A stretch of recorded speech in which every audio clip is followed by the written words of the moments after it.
Hello student.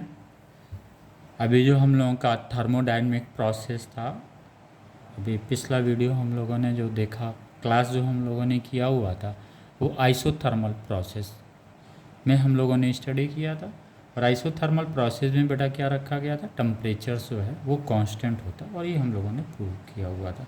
W equal to work done equal to क्या होता है, NR numbers of mole R log V2/V1। और अभी तक हमने बेटा जो भी ये आइसोकोरिक प्रोसेस पढ़ा, उसमें भी क्या था, work done by the system था, चूँकि एक्सपांशन हो रहा था किसका, वॉल्यूम का हो रहा था। आइसोबारिक में भी हम लोगों ने क्या पढ़ा था, work done by the system, expansion हो रहा था। आइसोथर्मल में भी हम लोगों ने क्या पढ़ा हुआ था, work done by the system हो रहा था। ओके बेटा।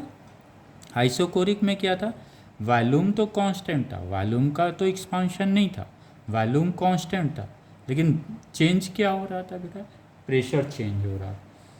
तो अभी तक जो हम लोगों ने पढ़ा बेटा थर्मोडायनेमिक प्रोसेस में, इसमें स्पेशली हम लोगों ने एक्सपांशन से पढ़ा। आइसोकोरिक में एक्सपांशन तो गैस का नहीं हो रहा था, क्योंकि उसमें वॉल्यूम ही कांस्टेंट था।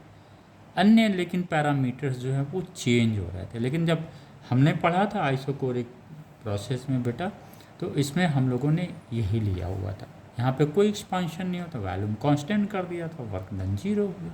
लेकिन जब हम लोगों ने आइसोबारिक सिस्टम पे प्रोसेस को जब स्टडी किया, तो इसमें क्या हुआ, एक्सपांशन हुआ। इसका मतलब work is done by the system हुआ। आइसोथर्मल में भी जो हम लोगों ने स्टडी किया था बेटा, क्या था, work is done by the system.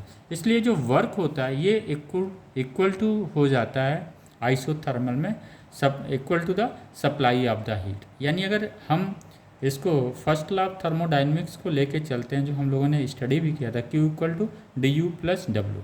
चूँकि चेंज टेम्परेचर्स नहीं हो रहा है, इसका मतलब क्या हुआ, चेंज इन इंटरनल एनर्जी कितनी हो गई, 0 हो गई। तो ये चेंज इन इंटरनल एनर्जी जब 0 हो गया बेटा, तो क्या हुआ, ये हीट सप्लाई इक्वल टू क्या हो जाएगा, वर्क डन। यही चीज़ यहाँ पे हम लोगों ने देख लिया। ठीक। दूसरा बेटा एक ग्राफ, आइसोथर्मल में हम लोगों ने ये कोशिश किया था, ग्राफ को समझने की कोशिश किया था बेटा, इसको भी हम लोग समझ लेते हैं। यहीं पे ये हम लोगों ने ग्राफ बनाया हुआ था। ये जो है, ये एक straight line y equal to x पे जब आता है, ये इक्वेशन जब आता है y इक्वल टू एक्स या y इक्वल टू के एक्स, कोई भी कांस्टेंट के साथ में अगर आता है, x वेरिएबल है y वेरिएबल है, तो ये इक्वेशंस क्या हमें जो आते हैं बेटा, वो स्ट्रेट लाइन दे देता है। लेकिन अगर यही y इक्वल टू 1/x के फॉर्म में आता है, तो ये कर्व का शेप देके जाता है। वो हम लोगों ने 8th 9th में भी पढ़ा हुआ। अब इस कर्व के बारे में स्टडी हम लोग ये करते हैं बेटा, ये तो कोऑर्डिनेट एक्सिस है, कोऑर्डिनेट एक्सिस पे हमेशा जो है इस पॉइंट को हम लोग 0 0 रेफरेंस पॉइंट मान लेते हैं, यानी यहाँ पे x भी 0 है और y भी 0 है, इसको 0 0 हम लोगों ने कर लिया। अब बेटा जब इसको स्टडी करते हैं y इक्वल टू 1/x को, तो अगर हम x इक्वल टू 0 लिखते हैं बेटा, तो y की वैल्यू कितनी आती है, इनफाइनाइट आती है। y की वैल्यू कितनी आती है, इनफाइनाइट आती है। अगर हम y इक्वल टू 0 स्टडी करते हैं, तो x की वैल्यू कितनी आती है, इनफाइनाइट आता है। इसका मतलब बेटा ये हुआ, ये जो हमारा यहाँ पे ये रेफरेंस पॉइंट है बेटा, वो जो इनफाइनाइट 0 0 इनफाइनाइट कोऑर्डिनेट लिखा था, इसका मतलब ये था कि ये कहीं ना कहीं यहाँ 0 से जस्ट बगल में जो है वो पॉइंट्स होगा, जहाँ पे y जो है वो इनफाइनाइट वैल्यू में शो कर रहा है। ओके बेटा, यानी कुल मिला के ये निकल रहा है निष्कर्ष कि अगर x इक्वल टू 0 है, तो y क्या होगा, किसका y, इस लाइन, ये जो कर्व दिया हुआ y इक्वल टू 1/x का y क्या होगा, इनफाइनाइट होगा। एक्स वाई तो कोऑर्डिनेट है, वो तो यहीं पे रहेंगे, वो तो कहीं जाने वाले नहीं है। इसका जो है रेफरेंस पॉइंट क्या है, कोऑर्डिनेट इसका 0 0 है बेटा। तो x जो कोऑर्डिनेट एक्सिस है या y कोऑर्डिनेट एक्सिस है, वो दो एक्सिस है, उसी 0 0 के रेफरेंस में हम लोग स्टडी कर रहे हैं।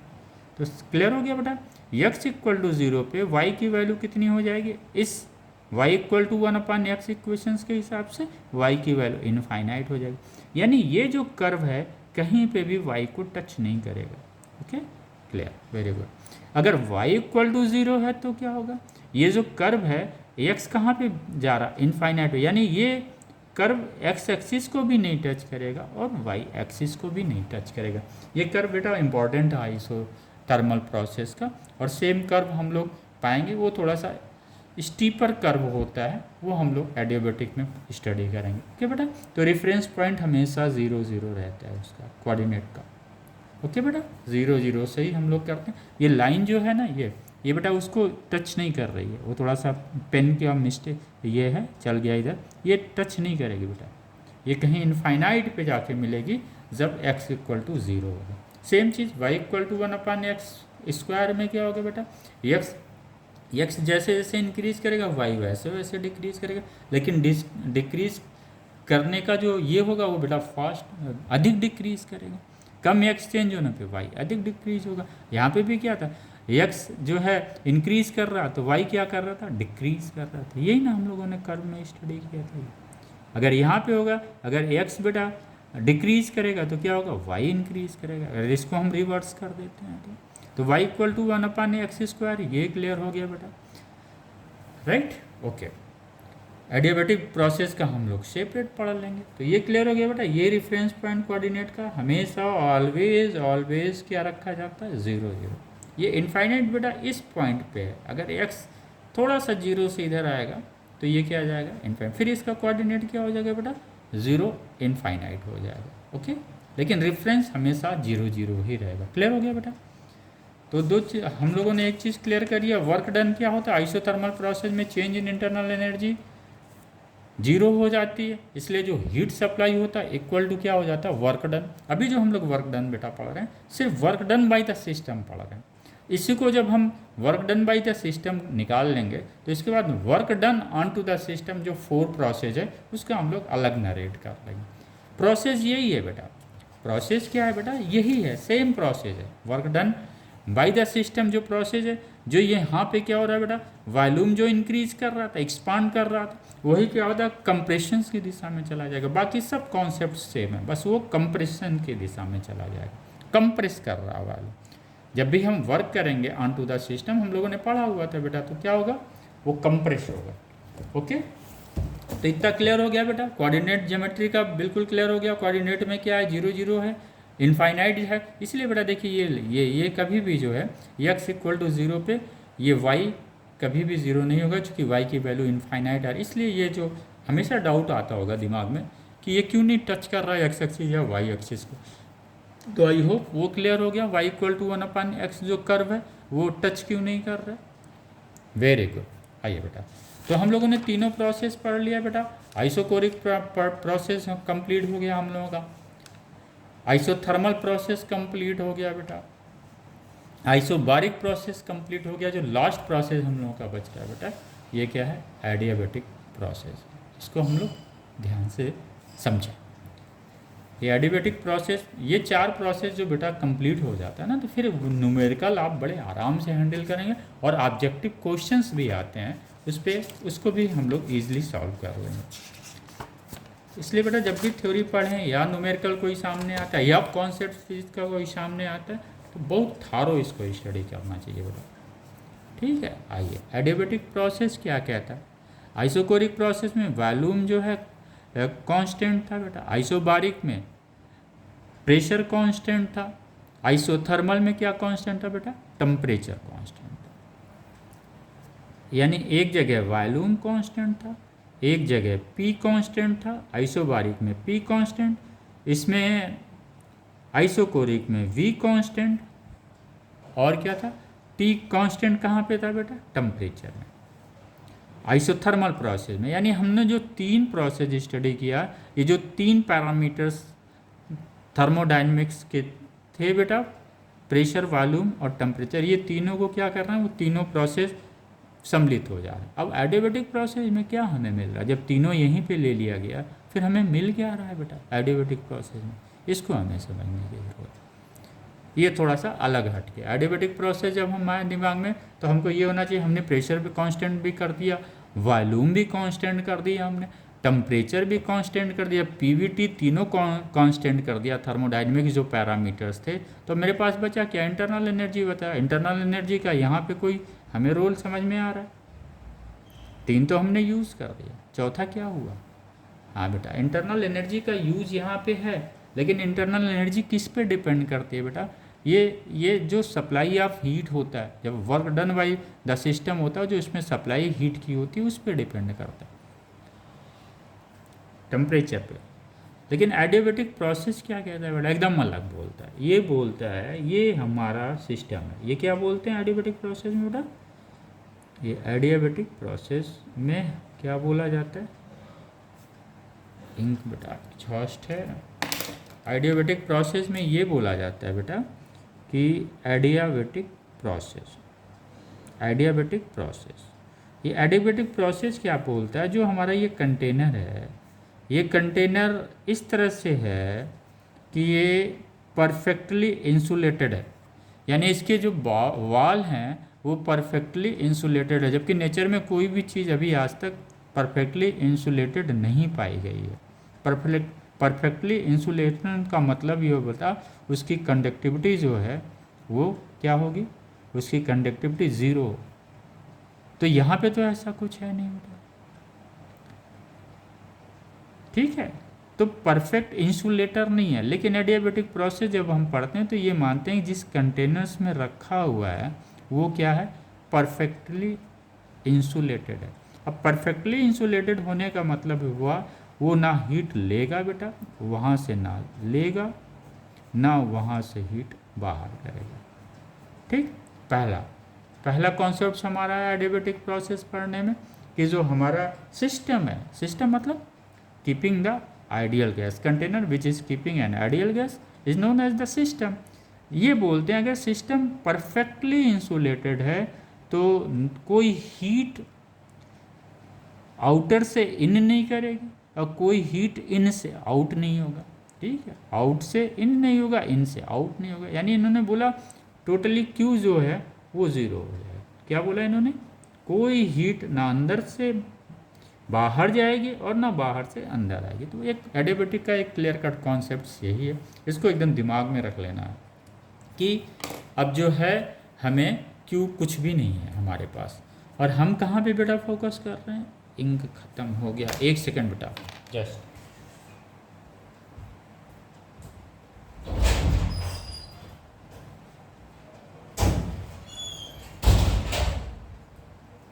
तो ये क्लियर हो गया। एडियाबेटिक प्रोसेस में हीट क्यू क्या होता है बेटा? ज़ीरो हो जाता है। जो सप्लाई हीट हम क्यू कर रहे थे वो ज़ीरो हो गया। ये ज़ीरो इसलिए हुआ कि ये जो एडियाबेटिक प्रोसेस में जो कंटेनर होता है परफेक्टली इंसुलेटेड होता, इसलिए ना हीट इन होती है और ना हीट आउट होती है उस प्रोसेस में। तो पहला यहीं पे, यानी यहाँ को हम कहीं पीवीटी से बेटा नहीं कैलकुलेट करेंगे। प्रेशर वॉल्यूम टेम्परेचर ऑलरेडी ख़त्म, अब आया क्यू हमारा, तो क्यू इक्वल टू ये हो गया बेटा। और हमने पढ़ा हुआ thermodynamics, first law of thermodynamics से, Q heat supply plus W. अब यहाँ पे बेटा क्या होगा? जब ये क्यू ज़ीरो हो गया तो इंटरनल एनर्जी प्लस डब्ल्यू बचा। ये इंटरनल एनर्जी डी यू क्या हो जाएगा? माइनस डब्ल्यू हो जाएगा। इंटरनल एनर्जी क्यों बेटा? क्योंकि सिस्टम क्या है? सिस्टम वर्क कर रहा है, system is doing the work. यहाँ पे इंटरनल एनर्जी की वैल्यू इतनी हो गई बेटा क्योंकि system is doing the work. जब सिस्टम वर्क करता है बेटा तो ये वैल्यू आ गया माइनस डब्ल्यू। क्लियर हो गया इंटरनल एनर्जी का। अभी हम लोग साइन कन्वेंशन हम लोगों ने पढ़ा ही हुआ था, अभी हम लोग इसको फिर डिटेल से पढ़ेंगे। तो एडियाबेटिक प्रोसेस में मेन यही है, ठीक? तो ये बेटा एडियाबेटिक प्रोसेस बहुत लंबा नहीं है। और इसमें एक चीज़ है बेटा, जो यहाँ पे जो ये एडियाबेटिक प्रोसेस में जो गैस फॉलो करता है रूल से, जिस हिसाब से एक्सपेंशंस होता है, उसमें एक चीज़ ये होता है बेटा P to the power gamma equal to constant. इसी को हम लोग पॉइसन्स लॉ भी बोलते हैं। इसका भी हम लोग स्लोप पढ़ेंगे, जैसे एज यूजुअल हम लोगों ने पढ़ा हुआ था। तो इसका स्लोप आगे हम निकालना शुरू करें बेटा। एडियाबेटिक प्रोसेस समझ में आ गया? कोई हीट नाइदर हीट इन होता है और ना हीट आउट होता है सिस्टम में, ओके? जहाँ पे क्यू इक्वल टू ज़ीरो होता है, कोई हीट सप्लाई नहीं होती और ना कोई हीट आउट होता है। तो क्यू इक्वल टू ज़ीरो रखने पे अभी हम लोग फिर वर्क डन की हम लोग बात करेंगे बेटा। तो ये क्लियर हो गया। तो ये अगर ये कोई बेटा एडियाबेटिक सिस्टम है, ठीक? ये क्या है? कोई एडियाबेटिक सिस्टम है बेटा। ये अब ये किसी वॉल्यूम v पे है, सेम चीज़ बेटा, एक्सपांशन हम लोग पढ़ रहे हैं। जब work done by the system हो रहा है तो हम एक्सपांशन से पढ़ रहे हैं। मान ली यहाँ पे बेटा उसका इनिशियल वॉल्यूम v1 है और ये वॉल्यूम v2 है। ओके बेटा, ये v1 से v2 पे गया, लेकिन क्यों गया? वो अपने सेल्फ वर्क करके गया। यहाँ पे आँखों बाहर से कोई हीट नहीं दी गई है। ओके बेटा, तो हम देख लें वर्क, इसका जो इंटरनल एनर्जी था उसने काम किया, जो गैस का जो सिस्टम का इंटरनल एनर्जी था उसने वर्क किया। कितना वर्क किया? W किया। अब हम लोग बेटा इसका स्लोप देख, v1 v2 समझ में नहीं समझ में, ये बेटा ऐसे समझे हम, ग्राफ से भी समझते रहे हम लोग। ये क्या है? v है, ये p है, पीवी डायग्राम यही है बेटा। अब मान लिए ये हीट को हमने जो है ये वर्क डन एडियाबेटिक प्रोसेस में हमारा ये आया। किसी समय यहाँ पे बेटा जो प्रेशर और वॉल्यूम है P1 V1 है, यहाँ पे प्रेशर और वॉल्यूम क्या है बेटा? P2 V2 है। ठीक है बेटा, ये P1 V1 और ये क्या है? P2 V2 है। चूँकि ये किसको फॉलो कर रहा है बेटा? हम लोग पॉइसन्स लॉ को। ये किसको फॉलो कर रहा है? पॉइसन्स लॉ को। इसका जो एक्सपांशन हो रहा है, ये आइडियल गैस इक्वेशंस का जो फार्मूला, इसके अकॉर्डिंग एक्सपांशन नहीं हो रहा है बेटा। उसका एक्सपांशन जो वॉल्यूम का हो रहा है वो पॉइसन्स लॉ के द्वारा PV to the power gamma equal to constant के द्वारा हो रहा है। ओके, क्लियर हो गया बेटा ये? आइए, मान लिया कोई टेम्परेचर T है, जब वो एक्सपांड कर रहा है बेटा, V1 से V2 पे गया, V1 से V2 पे गया, तो ये टेम्परेचर T है। ओके बेटा, तो एडियाबेटिक प्रोसेस को हम इस तरह पढ़ें। जब भी एडियाबेटिक प्रोसेस आ जाए बेटा, वहाँ पे पॉइसन्स का ही लगेगा वो। ओके, आइए अब हम लोग थोड़ा बेटा इसका स्लोप निकाल लें। इसका स्लोप हम लोग निकाल लें, आइए निकालते हैं। ऐसे ही जैसे आइसोथर्मल में स्लोप निकाला गया था, ऐसे ही बेटा स्लोप निकालना है। ये क्या होगा? कांस्टेंट के हो गया। इसको डिफ्रेंशिएट कर देते हैं बेटा, PV गामा DV के वॉल्यूम के रेफरेंस में इसको ये कर देते हैं, डिफ्रेंशिएट कर देते हैं। तो ये बेटा कांस्टेंट का डिफ्रेंशिएशन कितना हो गया? 0 हो गया। चूँकि यहाँ पे दो वेरिएबल है, एक प्रेशर भी है, एक वॉल्यूम भी है, तो एज इट इज जैसे पहले हम लोग करते थे ऐसे इसको डिफ्रेंशिएट कर रहे हैं। यहाँ पे आ गया plus V gamma DP DV, DP DV आया, DP DV जब आया इक्वल टू 0 हो गया। हमें क्या चाहिए बेटा? स्लोप के लिए हमें क्या चाहिए? हम स्लोप फाइंड आउट कर रहे हैं। स्लोप के लिए हमें क्या चाहिए बेटा? यही ना चाहिए, DP अपॉन DV। भाई हमने कहा बेटा ये हमारा है। सपोज यहाँ पे हमने ये आया, ये यहाँ पे इतना दूर, अगर हम इतने का ही प्रोसेस का स्टडी करते हैं तो ये बेटा क्या था? ये यहाँ पे वॉल्यूम V1 था, यहाँ पे वॉल्यूम क्या था? V2 था, और ये क्या था बेटा? DP है, ये वाला DP है। ये कितना हो जाएगा? DV हो जाएगा। तो यही DP और DV ही तो बेटा हम लोग ले रहे हैं। ये इसको स्लोप में हम लोग यही ले रहे हैं। ये सपोज बेटा ये थीटा है, वो 180 माइनस थीटा हो जाएगा। ये स्लोप DP अपॉन DV ही हमें निकालना है बेटा। ओके, चलिए यहाँ जहाँ से हमें स्लोप निकालना है बेटा, इसको हम V2 मानते हैं। आइए इसको कंटिन्यू करें बेटा डिफ्रेंशिएशंस। बिल्कुल, तो इसको हम इधर ले आते हैं बेटा, V gamma DP upon DV equal to क्या हो जाएगा बेटा? Minus P। इसका डिफ्रेंशिएशंस क्या हो जाएगा बेटा? चूँकि हमको पता है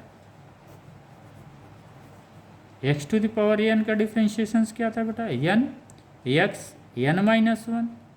ओके, यही ना था।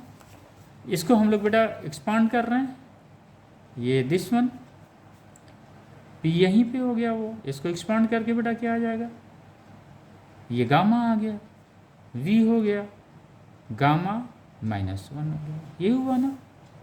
ठीक है, आइए बेटा ये DP DV हो गया, DP DV equal to minus P V gamma, ये गामा माइनस 1 है तो एक क्या हो जाएगा? V गामा इंटू V हो जाएगा बेटा। ये गामा कट गया तो DP और DV क्या हो गया बेटा? This is the slope. Minus P upon gamma minus P upon V. Clear हो गया बेटा? ये गामा भी आ गया इधर। ओके, तो ये हमारा क्या आया बेटा? स्लोप आया। इसी को हम लोग क्या बोलते थे? Tan theta. तो टेन थीटा जब हम लोग निकालेंगे बेटा, तो हमें क्या निकाल रहा है? ये डी पी डी वी क्या कैसे आया था बेटा? 180 माइनस थीटा से आया था, क्योंकि ये थीटा डिग्री पे ही है, हमने निकाला था ये थीटा डिग्री पे। इसका स्लोप क्या है बेटा? स्लोप हमेशा एक्स एक्सिस के क्लॉकवाइज ही ना लिया जाए। ये ग्राफ है, उस पॉइंट का स्लोप क्या हो जाएगा बेटा? एक्स एक्सिस से एंटी क्लॉकवाइज डायरेक्शन। ये थीटा है, हमेशा एक्स एक्सिस से एंगल का इसमें मेजर किया जाता है बेटा एंटी क्लॉक डायरेक्शन में। तो ये क्या हो जाएगा? 180 माइनस थीटा। 180 माइनस थीटा बराबर कितना हो जाएगा? Minus gamma P V upon V. वही बेटा क्या है? D P upon D V. Okay, अगर हम इसको ये करते हैं तो कितना हो जाएगा बेटा? माइनस टेन थीटा हो जाएगा, equal to minus gamma P upon V. ये कितना हो जाएगा बेटा? D P upon D V. तो इसको माइनस कर देते हैं, हटा देते हैं, तो ये क्या हो जाता है बेटा? Tan theta equal to gamma P upon V. यही हमारा क्या आया बेटा? स्लोप आया। This is the slope. Tan theta is nothing but it is a slope. Clear हो गया? Okay okay, thank you. Slope लगा तो हम लोगों ने पोर्शन खत्म कर लिया बेटा। तो एक बार हम लोग फिर इसको एडियाबेटिक प्रोसेस को थोड़ा सा समरी कर, उसका ग्राफ बहुत इंपॉर्टेंट, उसका ग्राफ बहुत इंपॉर्टेंट है। जो अभी तक हम लोगों ने समझा बेटा, इसको हम लोग नोट डाउन भी कर लें। ओके, तो work done bye A system of N ideal gas. Okay, आगे हम बढ़ते हैं। एडियाबेटिक प्रोसेस आप नोट कर लीजिए। सिंपल क्या है? No exchange of heat between the system and surrounding. इसको हम कैसे लिख रहे हैं ये आप पढ़ देता हूँ बेटा, आप लोग फिर नोट कर लीजिएगा।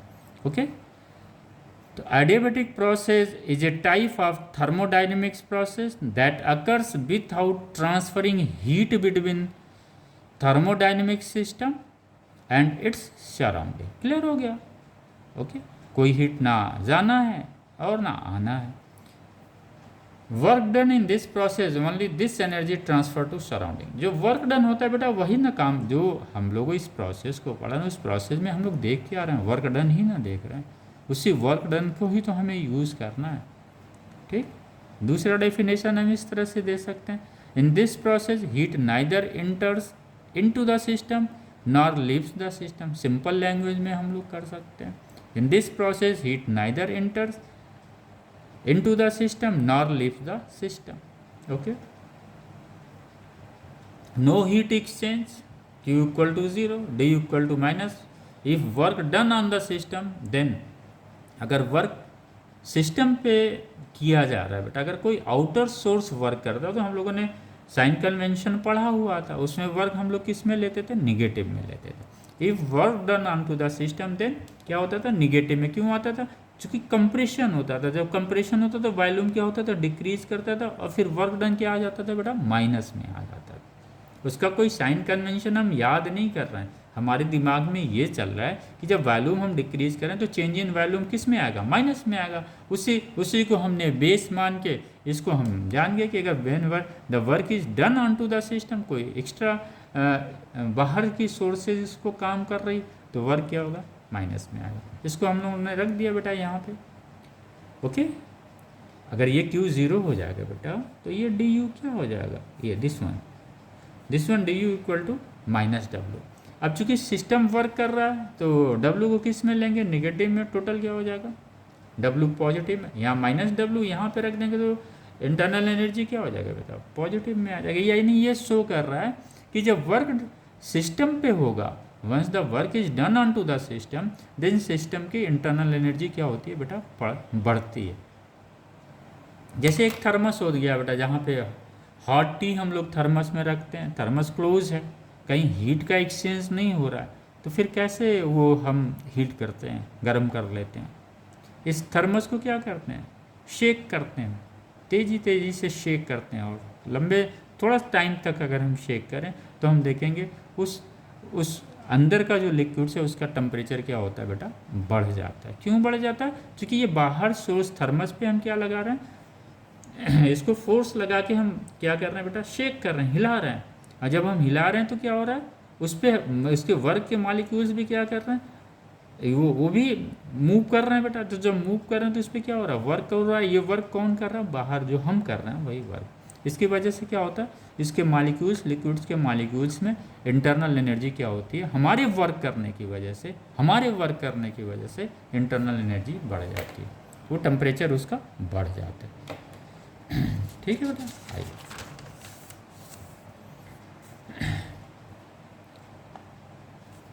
If work done by the system then W equal to positive work done by the system पे क्या हो रहा था बेटा, वॉल्यूम एक्सपांड कर रहा था। और जब वॉल्यूम एक्सपांड करेगा तो जाहिर सी बात है V2 माइनस V1 क्या हो जाएगा, प्लस में आएगा, इसलिए इसके यहाँ पे पॉजिटिव कर दिया गया। तो अगर सिस्टम वर्क करेगा बेटा तो क्या होगा, इंटरनल एनर्जी डिक्रीज करती है। ओके, जब सिस्टम पे काम होता है तो इंटरनल एनर्जी बढ़ती है। When the work is done on to the system then the internal energy is going to be increase. Once the system is going to work, then what will happen? If the work is done by the system, then what will happen? The internal energy decreases. Okay, clear हो गया? System should be perfectly insulated from the surrounding.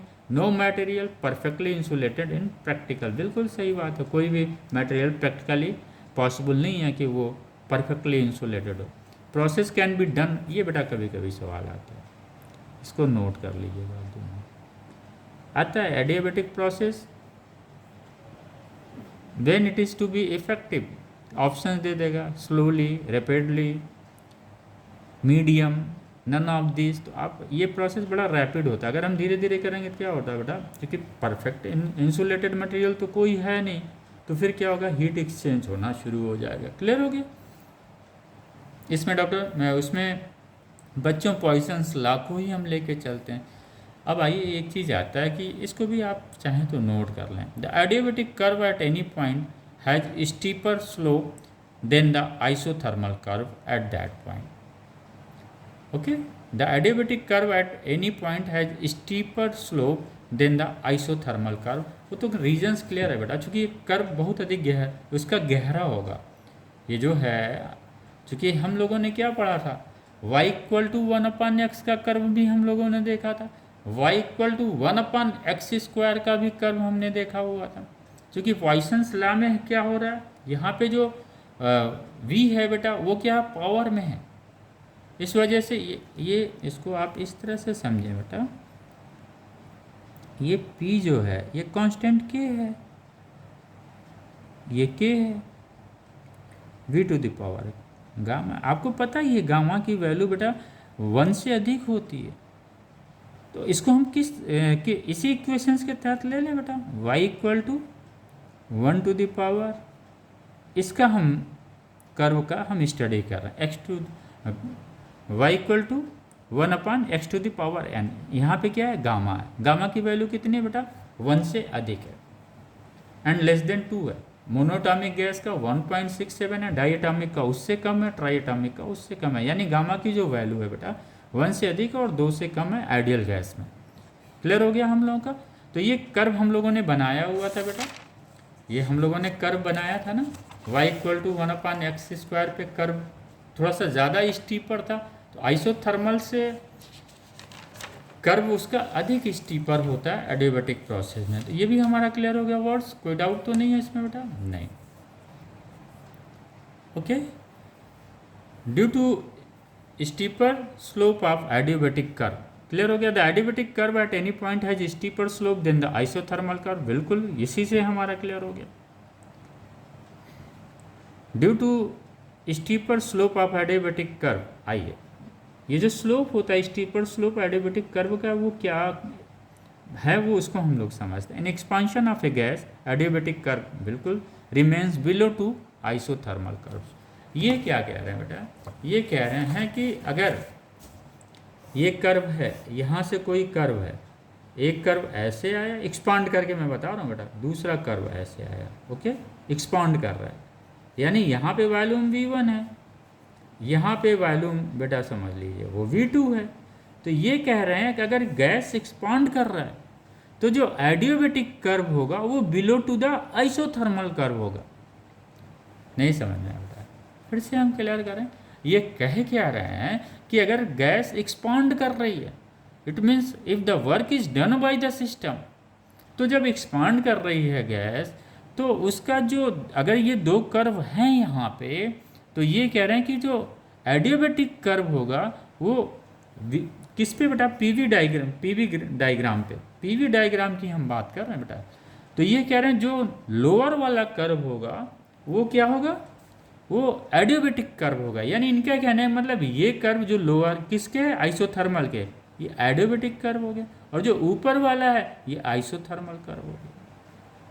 ये उनका है, ठीक है बेटा। अगर ये कहते हैं अगर work done on to the system हो रहा है, यानी ये जो प्रोसेस बेटा ऐसे हुआ था और ये प्रोसेस जो ऐसे हुआ था, ये कह रहे हैं कि नहीं हम इसको कंप्रेस कर रहे हैं। तो जब हम कंप्रेस करेंगे बेटा तो ये क्या है, V2 रिड्यूस होकर कितना आ जाएगा, V1 पे।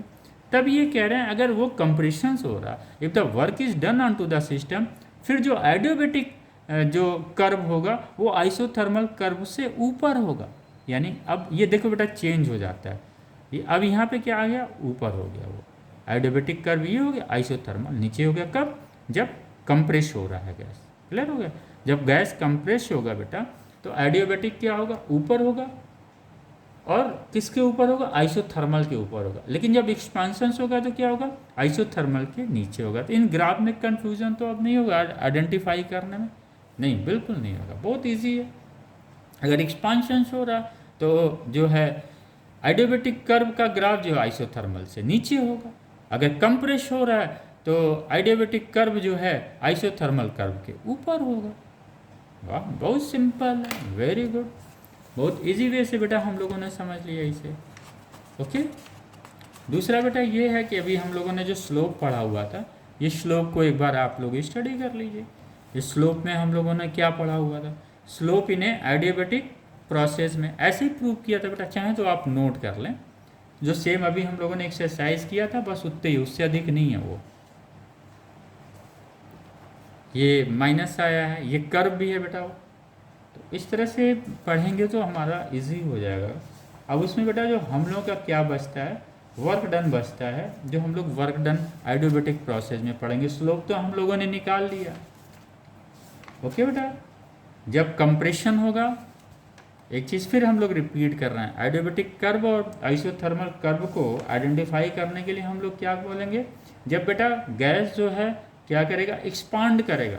गैस का एक्सपांशंस का मतलब क्या हुआ, गैस का एक्सपांशंस का मतलब ये हुआ कि work is done by the system हो रहा है, work is done by the system. लेकिन गैस अगर कंप्रेस हो रहा है तब फिर क्या मतलब हुआ बेटा, gas work is done on to the system. Okay, clear हुआ।